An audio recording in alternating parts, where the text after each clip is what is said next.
நான் உள்ளாட்சித்துறை அமைச்சர் கவனத்துக்கு கொண்டு நல்ல மந்திரியாக தான் இருக்காரு, பழக்கம் இல்லை, நல்லா பேசி சமாளிச்சிடறாரு. அந்த பத்திரிகையை கண்டாதான் ஏன் இப்படி வேகமா போறாருன்னு தெரியல. பத்திரிகை கண்டா கிட்டு போயிடுறாரு. எந்த பத்திரிகையும் பதில் சொல்ல மாட்டேங்கிறாரு. அது ஒரு புது டெக்னிக் தான். அதுக்கு தான் நம்ம ராஜ்மோகன் அண்ணன் இருக்காரு. ரொம்ப அவர் சொன்ன அந்த பேட்டியை நான் படிச்சு ரசிச்சேன். அது என்ன சொல்றாரு, புஷி ஆனந்து ரொம்ப தீவிரமா அந்த ஆய்வு பண்ணிக்கிட்டு இருக்காரு. அந்த காவிரி சம்பந்தப்பட்ட பயிலெல்லாம் படிக்கிறாரு. அதனால அவரால் பத்திரிகை சந்திக்க முடியல. அது மட்டும் இல்லை, அடிக்கடி கூட்டம் போட்டுக்கிட்டு இருக்காரு. ரொம்ப அழகா சொன்னாரு. அது பரவாயில்ல, அதை பார்த்துக்கிறேன். உள்ளாட்சித்துறை என்பது கோசிமணி பெரிய ஜாம்பவன். அதில் ஒன்றும் சந்தேகம். கோசிமணி இந்த மாமன்றத்தில் 2 நாள் உள்ளாட்சித்துறையை டிமாண்ட் 2 நாள் டிஸ்கஷன் விட்டார்.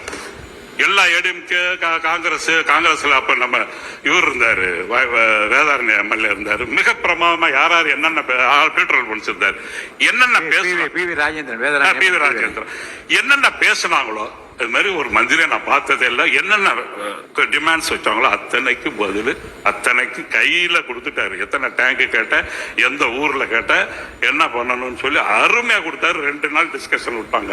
இப்ப நீங்க துறையை 3ஆ சேர்த்து ஜருகண்டின்னு நம்ம திருப்பதி கோயில்ல சாமி போடுற மாதிரி இப்ப நானே ரொம்ப சுருக்கிட்டா ஒரு 2 பக்கம் பேசணும்னு. ஏன்னா உண்மை நியாயம். 2 ஒரு தனி நாளா வைக்கணும். ஸ்பீக்கருக்கு சொல்றேன், அடுத்த வாட்டி வச்சு தனியா வச்சு. அப்புறம் அண்ணன் சொன்னாங்க, பிரஸ்லாம் பார்த்து ஓடிடுறேன் அப்படி இப்படின்னுட்டுன்னு, வேகமா நடக்கிறேன்னுட்டுன்னு. ஆனா நீங்க தான் ஒரு தனியா ஒரு நிறுவனமே வச்சுக்கின்னு நீங்க இப்படிலாம் கேள்வி கேளுங்க, இவங்களை எப்படியாவது விடாதீங்க, ஏதாவது இடக்கு முடக்கா கேட்டு அதை எப்படியாவது ட்ரோல் பண்ணலான்ற ஒரே ஒரு நோக்கத்திலேயே தான் இந்த பிரஸ் எல்லாம் நீங்க கேள்வி கேட்க விட்டே எங்க ஆளுங்களை கேட்க விடுறதே உங்க வேலையா இருந்ததுன்னா, இதுக்கெல்லாம் நாங்க ஓடல, பயப்பில்ல.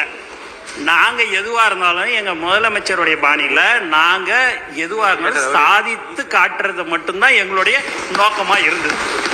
அதனால பிரஸ்ஸை பார்த்துலாம் ஒண்ணு, எதையாவது ஒண்ணு அவங்க கேட்பாங்க பிரஸ், என்னப்ப நீங்க நலத்திட்ட உதவி கொடுத்தீங்களா அதை மட்டும் சொல்லிட்டு போயினே இருங்களேன்னுவாங்க. அப்படி மைக்கை நீட்டும் போது மற்ற 2 கேள்வி எங்க அண்ணங்கள்லாம் சொல்லி அனுப்பிச்ச கேள்வி அவங்க அப்படி கேட்பாங்க.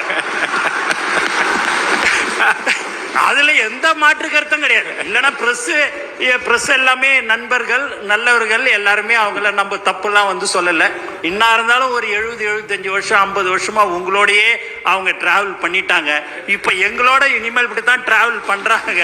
அதனால எங்களுக்கு அந்த பயம்லாம் இல்லைன்னு. எதுக்கு தேவையில்லாம எதுவும் பேசக்கூடாது, போனா வேலையை முடிக்கணும், மக்களுக்கு என்ன தேவையோ அதை செய்யணுன்றது எங்க முதலமைச்சருடைய அறிவுறுத்தல். அதுபடி நாங்க இருந்துன்னு இருக்கிறேன்னா. அதுக்கப்புறம் அண்ணன் இந்த எஸ்சி எல்லாம் சொன்னாரு, அதெல்லாம் எங்க அண்ணன் 5 வருஷமா இருந்தீங்க, அதெல்லாம் விட்டுட்டு நாங்க 100 நாள் தான் ஆகுது. சி போடுன்றீங்க, எஸ்சியை போட்டா போதும், சிஏ ப்ரமோஷன் போட்டா போதும், உடனே ஒரு புக்கில் உடனே ஒன்று வச்சிடுறீங்க வேலை, உடனே அதை பண்ணோமா. எங்களுக்கு அதுக்கு சம்பந்தமே இல்லை. இப்போல்லாம் டெண்டர்லாம் நீங்கள் பார்த்தீங்கன்னு வச்சுங்க, எந்த கான்ட்ராக்டுக்காரன்னு கூட எங்களுக்கு தெரியாதுண்ணே. உண்மையாக சொல்கிறேன், எங்களுக்கு எந்த கான்ட்ராக்டுக்காரு யார் ஏது ஒன்றும் தெரியாது. யாரோ எடுத்துக்கிறாங்க, யாரோ பண்ணிங்க.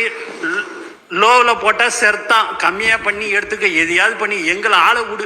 நாங்கள் எங்கள் முதலமைச்சர்கிட்ட எந்த ஒரு கெட்ட பேரையும் வாங்கிக்க கூடாது, மக்களுக்கு செய்யணும். அந்த ஒரு நோக்கத்தோடு தான் நாங்கள் இருக்கிறோம்ன்றது சொல்லிக்கொள்ள ஆசைப்படுகிறேன்.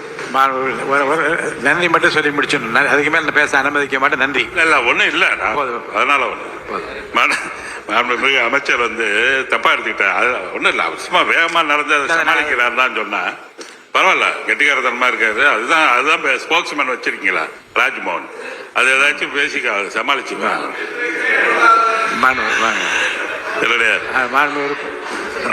என்னுடைய இந்த வாய்ப்பினை வழங்கிய நம்முடைய மாண்புமிகு பேரவைத் தலைவர் அவர்களுக்கும் எங்களுடைய எதிர்கட்சி தலைவர் அவர்களுக்கும் என்னன்னா, நீங்க வாங்க, இங்க பாருங்க, முடிங்க வேண்டாம், ஒழுங்க அனைவருக்கும் என்னுடைய நெஞ்சார்ந்த நன்றியை தெரிவித்துக் கொள்கிறேன்.